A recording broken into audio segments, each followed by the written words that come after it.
अच्छो, एक कॉन्फिडेंस नहीं आ रहा ना, पर अटेम्प्ट पास में आ रहा है। नहीं समझ में आ रहा ना कि जो पढ़ाई किया वो याद रह रहा है या नहीं, नहीं क्लियर हो रहा कब तक के सिलेबस खत्म होना चाहिए। सवाल मन में आ रहा है, आर वी ऑन ट्रैक और नॉट।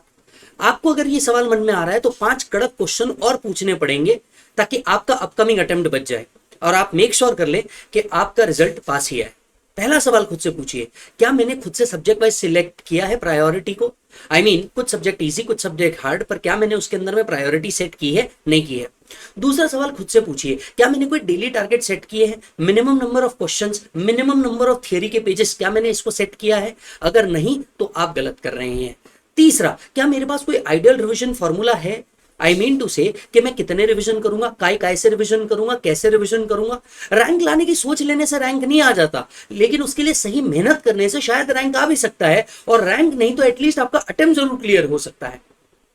क्या आपने कोई टारगेट कंप्लीशन डेट सेट की है कि यार इस दिन तक के तो मैं मेरी एग्जाम को खत्म ही कर दूंगा या मेरे सिलेबस को कंप्लीट कर दूंगा? नहीं। क्या आपने कोई रिवीजन रूल भी बनाया है कि इतने इतने टाइम के अंदर में ये रिवीजन रूल होगा, important category A B C को इस तरीके से डिवाइड करेंगे? अक्सर मैक्सिमम बच्चे गलती ये करते हैं कि क्लासेस तो बहुत अच्छी लगा लेते हैं, लेकिन वो एक गलती कर देते हैं कि वो पेपर पैटर्न को नहीं देखते। May 24 के बाद एक पेपर पैटर्न, चाहे फाउंडेशन से लेके फाइनल तक के ही क्यों ना हो, एक सेट तरीके से ही आ रहा है। एक पर्टिकुलर क्वेश्चन एक स्पेसिफिक चैप्टर से ही आ रहा है, जिसकी डिटेल हमने हमारे यूट्यूब पे डाली है, जाके जाके देखिए, डीटी चीट कोड। आप अगर सही प्लानिंग नहीं कर रहे ना, तो आप प्लानिंग कर रहे हैं एक अच्छे तरीके से फेल होने की। हाँ, बिकॉज किसी सही आदमी ने कहा है, if you fail to plan you plan to fail. इसको डिटेल में समझते हैं आइए इस वीडियो के अंदर में, कि आर यू ऑन ट्रैक और नॉट, और कैसे आप वापस से ट्रैक पे आ सकते हैं। चलिए डिटेल में डिस्कस करते हैं।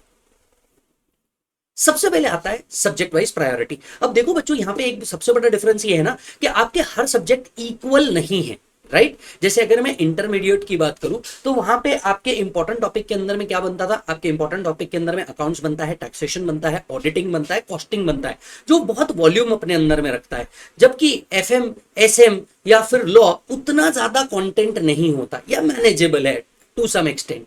यस, वैसे ही अगर मैं अपने फाइनल की बात करूं तो फाइनल के अंदर में एफआर बहुत ज्यादा बड़ा है, डीटी का कंटेंट बहुत ज्यादा बड़ा है, राइट? उसके बाद में ऑडिट बहुत ज्यादा बड़ा है। ये 3 इंपॉर्टेंट है।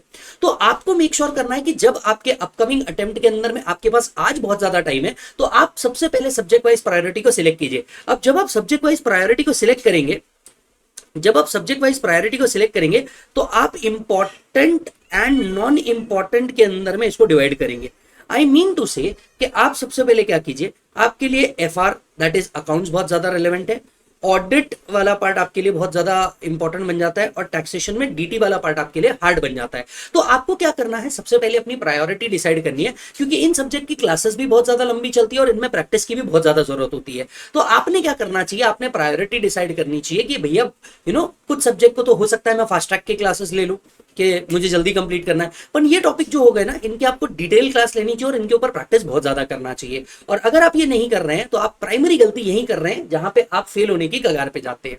यस, तो आपको क्या करना चाहिए, आपको लगभग दिन में 2 टाइम्स प्रायोरिटी वाले सब्जेक्ट्स को टेकअप करना चाहिए। आई मीन टू से 3 आवर्स के ऐसे 2 पैचेस आपको लगाने चाहिए जहां पे आप प्रायोरिटी सब्जेक्ट्स को रखेंगे, एंड देन 1 टाइम आप नॉन कोर सब्जेक्ट को रखेंगे, मतलब जो सब्जेक्ट आपके लिए बहुत इजी है, बहुत मैनेजेबल है। जैसे कि अगर मैं देखा जाए तो एएफएम कई बच्चों का फेवरेट होता है, आसान भी होता है। खैर इस बार पेपर थोड़ा सा डिफिकल्ट आया था, वो बात अलग है, बट आसान होता है, मैनेजेबल होता है, आप वहां पे चाहिए। आईडीटी बहुत लोगों के लिए इजी होता है क्योंकि ऑफिस में बहुत सारा काम करा हुआ होता है, तो आईडीटी मैनेजेबल है, तो वो देखिए। तो आपको 2 हार्ड वाला और एक इजी वाला सब्जेक्ट रखना है। हार्ड वाले को आपको लगभग 3 घंटे एलोकेट करना है, और इजी वाले को लगभग आपको 1 घंटा एलोकेट करना है, 1.5 घंटा एलोकेट करना है। यस और नो? इसके साथ साथ आपको एक डेली टारगेट सेट करने पड़ेंगे।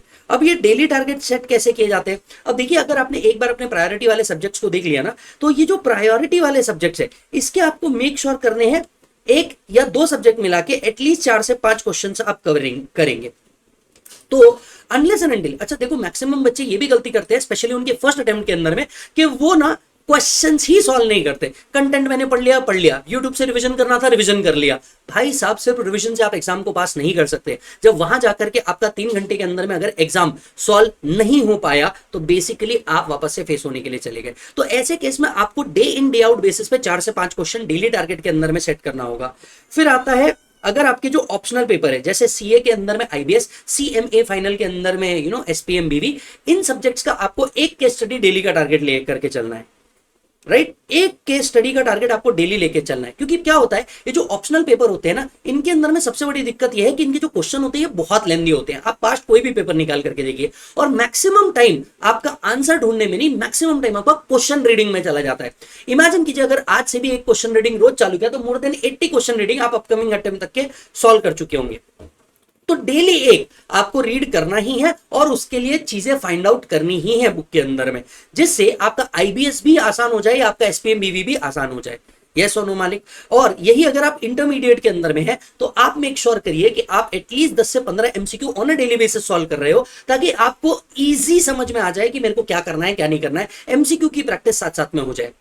तीसरा, आपको लगभग 5 से 10 एमसीक्यू क्या करने हैं, टिक करने हैं, चाहे वो इजी हो हार्ड हो। 5 से 10 एमसीक्यू का टारगेट आपको डेली बेसिस पे लेके चलना है। यहां से भी लेकर के गए तो मोर देन 400 एमसीक्यू आप सॉल्व कर चुके होंगे। उसमें से अगर 10% भी आ जाता है तो आपका काम बहुत आसान हो जाता है। तीसरा, एक आइडेंट revision formula and syllabus completion date. अब अगर आप सीए फाइनल के अंदर में हैं तो मुझे लगता है आपका सिलेबस कंप्लीट हो जाना चाहिए मैक्स बाय 31 जुलाई, अगर आपको रिवीजन प्लान भी बनाना है तो 31 जुलाई तक के आप मेक श्योर करो बाय हुक बाय क्रुक आपका जितना बैकलॉग बचा हुआ है सब बैकलॉग आप कंप्लीट करेंगे।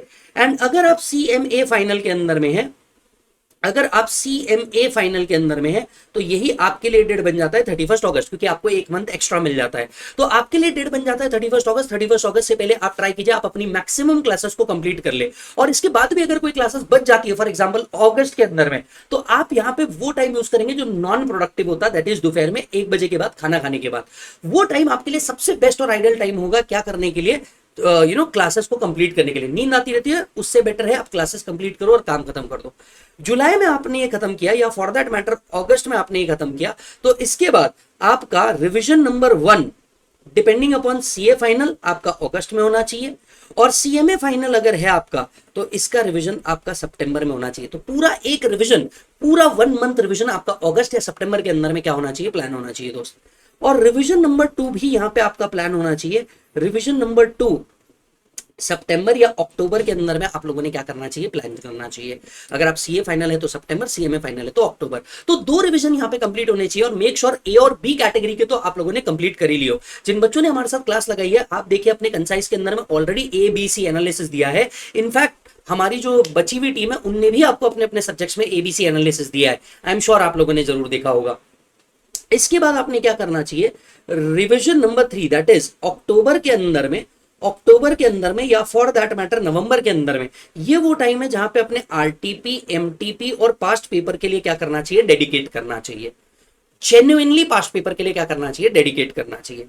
इसके साथ साथ आपका एक सेट रिवीजन रूल होना चाहिए। सेट रिवीजन रूल का मतलब क्या है, जो भी आपने वीकली पढ़ा है इस वीकली रिवीजन को आपको क्या करना है, कंप्लीट करना है। कब तक के, सैटरडे और संडे आपका प्योर रिवीजन होना चाहिए हफ्ते भर का। यस और नो, राइट। जो टॉपिक इंपॉर्टेंट है या ए कैटेगरी टॉपिक है, मैं चाहूंगा आप उस पर रूल 3-2-1 लगाएं। क्या लगाएं, रूल 3-2-1। अब ये 3-2-1 रूल क्या है, 3 टाइम्स रीडिंग। जो इंपॉर्टेंट टॉपिक है सिर्फ उनके लिए, ए कैटेगरी जो एग्जाम में आते ही आते हैं, ऐसे टॉपिक्स को 3 बार आप क्या करेंगे, रीड करेंगे। 2 टाइम आप खुद होकर के इसे रिवाइज करेंगे। सो 2 टाइम्स आप इसे क्या करेंगे बेटा, रिवाइज करेंगे, एंड 1 टाइम आप इसे क्या करेंगे, राइट करेंगे। सो 3 time reading, 2 time revising and 1 time solving. अगर आप इतना भी कर लेते हैं तो जो ए कैटेगरी के टॉपिक है जिसके ऊपर सबसे ज्यादा मार्क्स आते हैं आप वो गो थ्रू कर जाएंगे। यस, सो मेक श्योर करिए कि आप अपने ट्रैक पे वापस आए, क्योंकि बॉस ये आखिरी अटेम्प्ट होना चाहिए, स्पेशली उन बच्चों का जिन बच्चों का इनकम टैक्स एक्ट 1961 के लिए वो लास्ट अटेम्प्ट दे रहे हैं, क्योंकि इसके बाद नवंबर 26 या दिसंबर 26 के बाद आप सीधा मई 27 में शिफ्ट हो जाएंगे, जहां आपको मिलेगा इनकम टैक्स एक्ट 2027 के income tax act 2025 for the purpose of May 27। तो आई एम श्योर मैक्सिमम बच्चे जिनके मल्टीपल अटेम्प्ट्स हो चुके हैं वो एटलीस्ट इसको देकर के खत्म करना चाहेंगे, नहीं तो आपको पूरा वापस से पढ़ना पड़ेगा, जीरो से वापस पढ़ना पड़ेगा। नो डाउट हमने तो हमारी क्लासेस May 27 की चालू कर दी है। So if you are planning for May 27 and onwards classes, आप डायरेक्टली वो ले सकते हैं। एज ऑफ नाउ वो लाइव स्ट्रीम भी चल रही है डेली बेसिस सुबह 7 से 9:30, तो आप वो भी ज्वाइन कर सकते हैं। पर मैं सजेस्ट करना चाहूंगा, अगर आपने ओल्ड प्रोविजंस के अंदर में पढ़ा हुआ है, एटलीस्ट आप क्या कीजिए, उसे कंप्लीट कर लीजिए। मैंने एक वीडियो और भी बना के डाला है कि भैया नवंबर तक के आप कैसे डीटी को कंप्लीट कर सकते हैं, एक्सेट्रा एक्सेट्रा। वो वीडियो भी आप लोगों ने जरूर देखना। आई एम श्योर ये वीडियो आप लोग के लिए हेल्पफुल रहा होगा। कुछ दिल की बात करनी होगी तो मैं इंस्टाग्राम पे भी मिल जाऊंगा CA विजय साड़ा के नाम से।